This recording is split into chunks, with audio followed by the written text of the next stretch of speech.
Good morning, students. Today we are going to start explanation of Unit 1, Gulmohar edition, The Invention of Shoes. This chapter is written by Rabindranath Tagore. He was renowned Indian poet, education, painter and social reformer.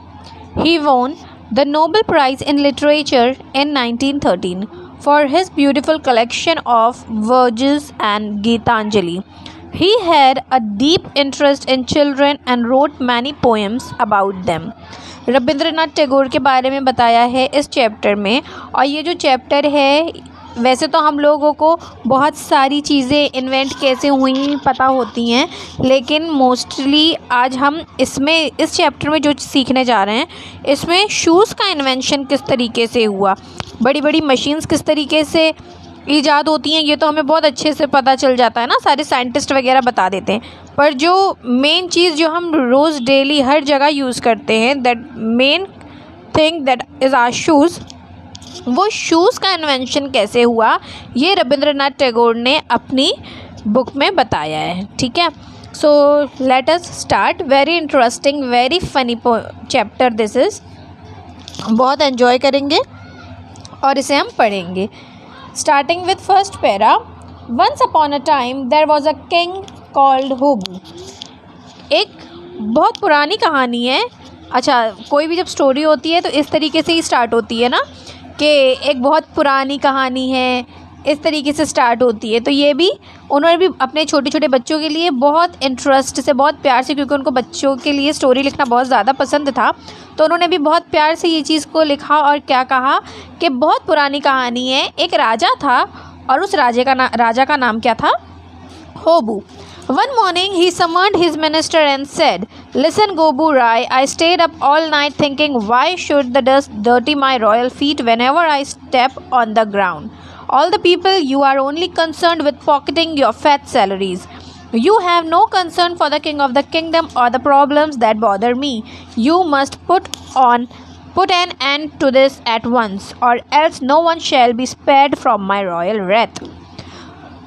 क्या हुआ? दूसरे ही दिन morning में ही minister को राजा होबू ने बुलाया और बुलाकर, समन्ड इज़ बुलाना, और गोबू राय मिनिस्टर हैं उनके कासल के, उनका जो फोर्ट है उसमें एक गोबू राय नाम के मिनिस्टर हैं।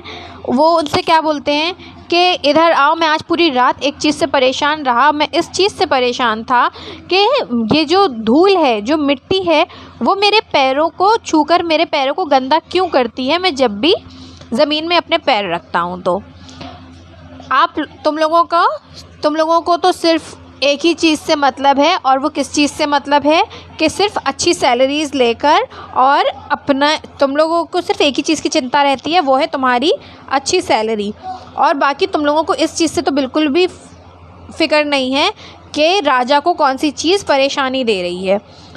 आज के आज ही ये चीज़ को, इसका सोल्यूशन निकालो कि मेरे पैर में एक भी धूल नहीं लगना चाहिए, नहीं तो मेरे गुस्से से कोई भी बच नहीं पाएगा। ठीक है, तो राजा मतलब समझ में आ गया आप लोगों को कि किस चीज़ से परेशान था। राजा इस चीज़ से परेशान था कि हम चप्पल क्यों पहनते हैं, हम अपने फ्लैट्स वगैरह, अपने शूज़ क्यों पहनते हैं? इसीलिए पहनते हैं ना कि हमारे पैर जो हैं वो गंदे ना हो, उसमें डस्ट ना बैठे, हम गंदगी से बचे रहें। Starting with second para. Gobu Rai wondered and worried, he pondered and perspired. The pandits' faces turned pale, the courtiers' nights turned sleepless. In the kitchen the cooking stopped, in the castle the crying started. अब क्या हुआ? अब राजा का फरमान था, राजा कोई चीज़ के लिए बोले और प्रजा ना करे, या उसके दरबारी ऐसा ना करें, ऐसा तो हो नहीं सकता ना। अब गोबू राय जो था वो बहुत ज़्यादा सोचने लगता है, और वो बहुत ज़्यादा डर जाता है। वो what is the meaning of pondered and perspired? Pondered is सोचना बहुत ज़्यादा कि किस तरीके से उस परेशानी का समाधान निकाल सकते हैं, और पर्सपाइड यानी जब हम बहुत ज़्यादा डर जाते हैं और वो डर के वजह से जो पसीना आना हमें शुरू हो जाता है, और जो वहाँ के जो पंडित थे जो कासल में थे, वहाँ के सारे लोगों के चेहरे जो थे बिल्कुल पीले पड़ जाते हैं। जो वहाँ के दरबारी थे, कॉर्टियर्स आर दरबारी, उनकी रातों की नींद उड़ जाती है, खाना बनना स्टॉप हो जाता है। यानी कि इसका मतलब सिर्फ ये है कि लोग वहाँ के बहुत ज़्यादा परेशान हो गए थे। अब सबका दिमाग सिर्फ एक ही चीज़ में चल रहा था कि राजा को इस परेशानी से कैसे निकाला जाए। Gobu Rai looked far and wide and gathered all the scientists and learned men, all the scholars and mechanics he could find. They pushed their glasses up their noses and sat down to find a solution to the royal problem. After thinking long and deep, they said, "If you do away with the soil, how will you grow crops?" अब क्या होता है, गोबू राय सारी जगह जाते हैं, बहुत दूर दूर से सारे जितने भी साइंटिस्ट थे, जितने भी ज्ञानी लोग थे, लर्नड मैन मीन जितने भी ज्ञानी लोग थे, स्कॉलर्स थे, जितने भी मैकेनिक थे यानी जो चीज़ों को रिपेयर करते हैं, उन लोगों को लेकर आए। अब वो लोग आकर जब बैठे तो आप लोगों ने देखा होगा किस तरीके से जो ज़्यादा पढ़े लिखे लोग होते हैं उन्हें मोस्टली स्पेक्स लग जाते हैं, और जब वो चश्मा उनकी नाक पर आकर रुकता है तो वो किस तरीके से देखते हैं। हाँ, तो वो लोग अब क्या सोच रहे थे, एक रॉयल प्रॉब्लम की, अरे ये तो बहुत बड़ी प्रॉब्लम है। क्यों वो रॉयल प्रॉब्लम हो चुकी थी, क्योंकि उससे एक राजा को परेशानी हो रही थी। अब बहुत ज़्यादा सोचने के बाद एक उनमें से लोगों ने कहा कि अगर आप लोग जो मिट्टी है उसको ही हटा दोगे तो जो फसल है वो कैसे उगाओगे। The king replied, if you cannot figure out how then of what use are you. अब राजा ने क्या कहा कि अगर तुम मेरी परेशानी का हल नहीं निकाल सकते हो तो फिर तुम किस काम के हो। So they thought some more and then they made a purchase of 17,50,000 brooms. अब क्या करते हैं वो लोग, वो बोलते हैं ठीक है कोई बात नहीं। उन लोगों ने 17,50,000 ब्रूम्स मंगाई। ठीक है, हमारे घर में सबके घर में ब्रूम्स होती है ना, I don't think so that ये भी मुझे एक्सप्लेन करने की ज़रूरत है। जो हमारे घर में झाड़ू होती है उसे ब्रूम कहते हैं। वर्कर्स वर समन्ड, सारे के सारे वर्कर्स को बुला लिया जाता है। अब क्या होता है आगे, बहुत इंटरेस्टिंग स्टोरी है, ध्यान से देखना सुनना। The dusting of the kingdom commenced, the dust covered the king's face and chest. No one could open their eyes because of the dust. No one could see the sun. People coughed and choked. The kingdom was almost buried under the dust. अब क्या होता है कि जिस वक्त वो झाड़ू लगना शुरू होती है, जैसे ही झाड़ू लगाने की शुरुआत होती है, commenced is begin, शुरुआत जिसे कहते हैं हम, जैसे ही शुरुआत होती है तो किंग का जो पूरा फेस था और उसका जो पूरी चेस्ट थी उसमें पूरे में धूल बैठ जाती है। इतनी ज़्यादा धूल हो जाती है कि अब सोचो जब घर में एक झाड़ू लगती है तो कुछ ना कुछ डस्ट पार्टिकल तो घर से निकलते ही हैं। और जब 17,50,000 ब्रूम्स एक साथ लगानी शुरू की गई होगी तो कितनी मिट्टी साथ में उड़ी होगी। और जैसे ही वो धूल उड़ना शुरू होती है तो क्या होता है कि सारे के सारे लोगों को खांसी आनी शुरू हो जाती है। उनकी जो हार्ट है, जो उनका चेस्ट है, वो बहुत ज़्यादा चोक होना शुरू हो जाता है। यानी कि इतनी ज़्यादा धूल मिट्टी हो जाती है कि सूरज दिखना भी बंद हो जाता है। The king said, you are supposed to get rid of the dust, not fill the world with it. अब राजा क्या कहता है, मैंने तुम्हें इस धूल को ख़त्म करने के लिए कहा था, ना कि पूरी दुनिया को इसी मिट्टी से भर देने के लिए। Then 21 lakh water carriers set out with bags of water. They ran fast and they ran all over, pouring water whenever they saw a speck of dust. All the ponds and lakes were soon overflowing with mud. No boat could move on the river since there was no water. The water creatures perished. The land creatures tried to their hand at swimming. They could hardly walk or run on the mud. No bazaar could be set up, so trading stopped. All the king's subjects sneezed and coughed and sniffed and suffered.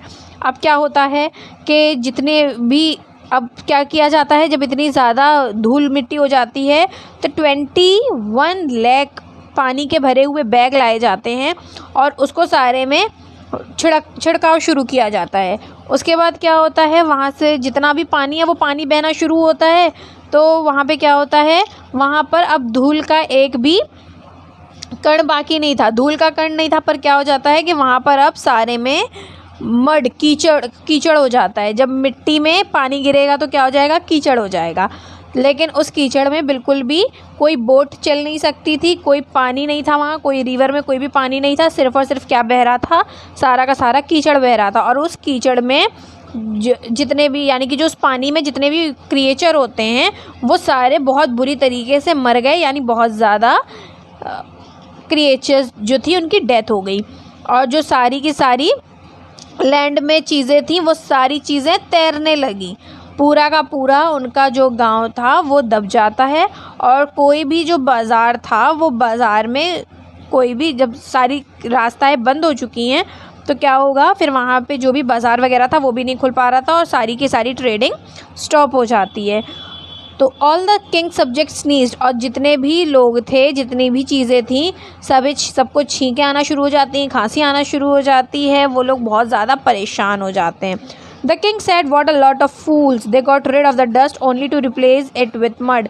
तो अब राजा क्या कहता है, ये तो सारे पागल मिल गए हैं मुझे, इन लोगों ने धूल हटाने के बजाय और ज़्यादा इन लोगों ने धूल किस तरीके से हटाई कि धूल को हटाकर इन लोग कीचड़ को ले आए।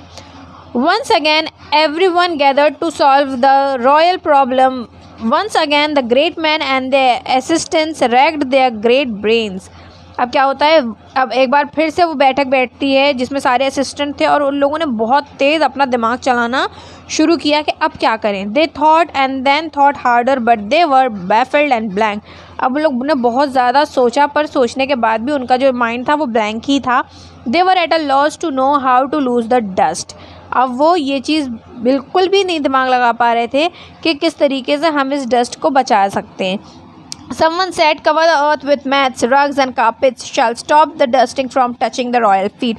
किसी ने अब सब अपने अपने व्यूज़, अपने अपने ओपिनियन देने लगे कि एक काम करते हैं, हम सारे में रग्स और कार्पेट्स बिछा देते हैं ताकि जितना भी है और रॉयल जितना भी है तो फिर धूल मिट्टी जो है हमारे सरदार के पैरों को टच भी नहीं कर पाएगी। लेट अस सी आगे जाकर क्या होता है। Someone else suggested, keep the king indoors. See to it that there is no hole or loophole anywhere. If he does not step on dust, no dust shall touch his royal feet. अब किसी ने क्या कहा कि अरे एक काम करो, हमारे जो राजा हैं उनको एक अंदर ही रहने दो, उन्हें बाहर मत निकलने दो, सारे के सारे होल्स और लूप होल्स जितने हैं उन्हें बंद कर दो। और ऐसे क्या होगा, जब वो बाहर नहीं निकलेंगे तो उनके पैरों में कोई धूल मिट्टी भी नहीं लगेगी। The king said, very true, हाँ बिल्कुल सही बात है, but I am worried if I were to stay shut up indoors every day all day then the royal machinery shall come to a stop, my kingdom shall be ruined.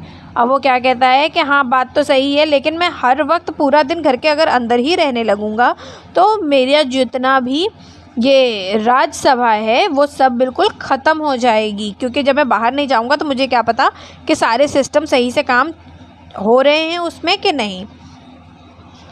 Then taking matters into his own hands, the king announced, call the tanners, all of them, wrap the whole land in leather.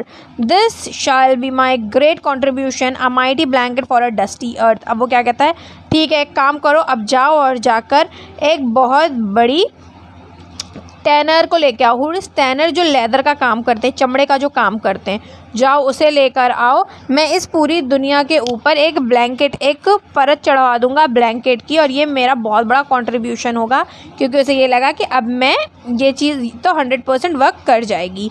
Everyone bowed to the king. What a brilliant idea, your royal highness, they said. It is only a question of finding a tanner good enough. अब सारे लोग बहुत ज़्यादा खुश हो जाते, बोले वाह आपका तो बहुत ही लाजवाब दिमाग रहा, ये तो बहुत अच्छा आइडिया है। बस अब सिर्फ बात यहाँ ठहरती है कि एक अच्छे से टैनर को कौन वो करेगा। The royal ambassador set of in every which way. Everyone stopped what they were doing and rushed out to look for a tanner good enough. Where could they find such a tanner, and where could they find such leather? At last the chief tanner of the kingdom presented himself at the royal court. He was an old man. He bowed to the king, smiled a little and said, if your royal highness permits, I have a suggestion to make it might fulfill your wish in a simple yet effective way. अब क्या होता है, जो वहाँ के लोग थे, वहाँ उन लोगों ने आखिरकार ढूंढ कर एक बहुत ही अच्छा टैनर को ले आए और उस टैनर के बारे में बताया है कि वो किस टाइप के थे। वो बहुत ही ओल्ड मैन थे। उन्होंने राजा के पास आकर अपने आप को थोड़ा सा वो करते हैं ना, झुकते हैं थोड़ा सा रिस्पेक्ट के लिए, वो किया और आकर हल्की सी स्माइल दी और स्माइल देने के बाद वो उनके पैरों के पास आकर बैठ गए और उन्होंने कहा कि मैं, अगर आप कहो तो मैं एक बहुत अच्छा आइडिया आपको बताता हूँ। You may make your suggestion said the king. तो अब इस बात पे राजा जो थे वो एग्री हो जाते हैं, बोलते हैं ठीक है, तुम बता सकते हो, तुम्हारे दिमाग में क्या है। Cover your royal feet your royal highness said the old tanner, then you shall not have to cover the whole earth. अब वो क्या कहते हैं कि आप एक काम कर लो, आपके जो पैर हैं आप सिर्फ उन पैरों को कवर कर दो, तो आपको पूरी जो दुनिया है, पूरा जो लैंड है, उसे नहीं करना पड़ेगा cover. If it was all that easy to solve the problem, said the king, would everyone in the kingdom have lost their sleep over it?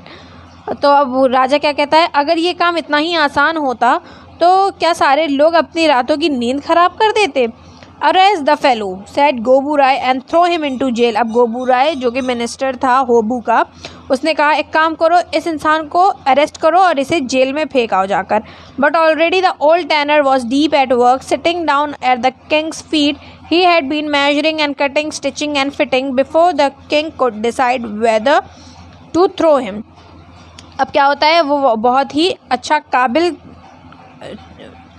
Worker था, तो उसने क्या किया, बहुत ही वहाँ पर बैठे बैठे, जब तक ये सब बातें आपस में हो रही थी, उसने बैठे बैठे वहाँ पर ही राजा के पैर बहुत अच्छे से मेजर कर लिए, उसने कटिंग करी, स्टिचिंग करी और फिट करके उसे, अब जब तक उसने यानी बनाना शुरू कर दिया, जब तक ये राजा डिसाइड कर रहा था कि क्या करना है, इसे मारना है या इसे छोड़ना है।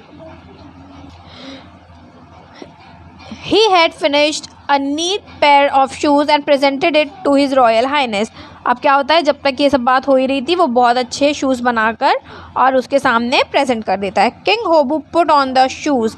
किंग होबू ने क्या किया, उस शूज़ को पहन लिया। They fit him perfectly. His royal feet felt warm and snug and most importantly clean. अब क्या हुआ कि जैसे ही राजा ने उस शूज़ को पहना तो उन्हें थोड़ी सी गर्माहट महसूस हुई, अब बहुत ही अच्छा फील हुआ। और सबसे बड़ी बात, उन्हें क्या था कि उनके फीट गंदे नहीं होना चाहिए था, राइट। उन्हें ये फील हुआ कि हाँ, अब ये बहुत ज़्यादा वेल प्रोटेक्टेड हो चुके हैं। The minister spared the old tanner. He said, I had the same idea myself. Some way or the other, that fellow must have got hold of my idea. अब उसने क्या कहा, द मिनिस्टर ने, हाँ जहाँ तक है ये बात तो सही है, कुछ ना कहीं तो ये दिमाग बिल्कुल सही है और इसने कहीं ना कहीं ये मेरा आइडिया ले लिया। And so from the day began the use of shoes. The royal feet was saved. So was Gobu and so was the earth. उसके बाद क्या हुआ, उसी दिन से ये शूज़ का इन्वेंशन हुआ। उसी दिन से, यानी कि ये एक जो शूज़ है वो सबसे पहले एक राजा के लिए बने थे और उसी दिन से दुनिया वैसे की वैसी ही है, लेकिन हमारे पैरों के लिए, फीट के लिए एक शूज़ इन्वेंट हो गए थे। Hope you enjoyed this chapter and it was very clear to you. Thank you for watching.